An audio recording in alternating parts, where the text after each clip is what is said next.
हमारे पक्ष में होगा। हाँ, क्योंकि कम हो रहा है तो विपक्ष ये कह रहा है कि ये आपका वोटर है, बीजेपी का वोटर है जो बाहर नहीं निकला है। और ये सिर्फ मध्य प्रदेश ही नहीं, बाकी प्रदेशों में भी कम हुआ है। तो क्या वो बीजेपी का वोटर है जो बाहर नहीं आ रहा? क्यों नहीं आ रहा? क्या उसे विश्वास हो गया कि ये तो 400 जीत रहे हैं, बहुत लंबा लक्ष्य है, तो नहीं बड़ी संख्या में आएंगे तो भी जीत जाएंगे? कांग्रेस के पास बोलने के लिए कुछ है नहीं, उनको 4 जून का इंतजार करना चाहिए। लेकिन लोकतंत्र में जरूरी, मैं ऐसा व्यक्ति हूँ जो उम्मीदवार रहकर भी कहता था कि पूरा भाषण करता था, वो मैं कहता था वोट डालने जाइए, अच्छा लगे तो मुझे दीजिए, नहीं तो मेरे खिलाफ वोट डालिए। हम वो लोग हैं, इसलिए हमारी रुचि इस बात में है कि पिछले मतदान प्रतिशत से हम ऊपर की तरफ जाए। ये लोकतंत्र के लिए बहुत बेहतर है। वोट कौन किसको देगा, कौन किसका मतदाता है, ये तो 4 तारीख को तय होगा। लेकिन हम जो देखते हैं कि आम आदमी हमसे आगे है, ये देश की सच्चाई है।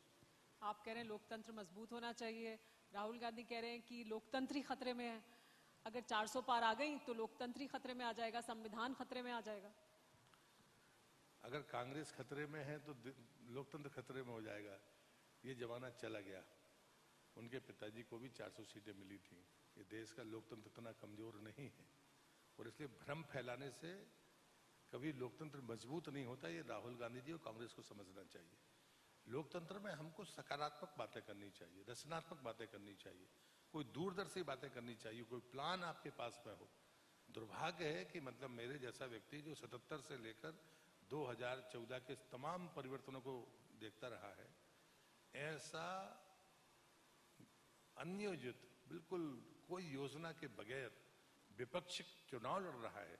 ये शायद देश का चौथा स्तंभ भी देख रहा होगा, कोई दूसरी पॉलिटिकल पार्टी के लोग भी देख रहे होंगे।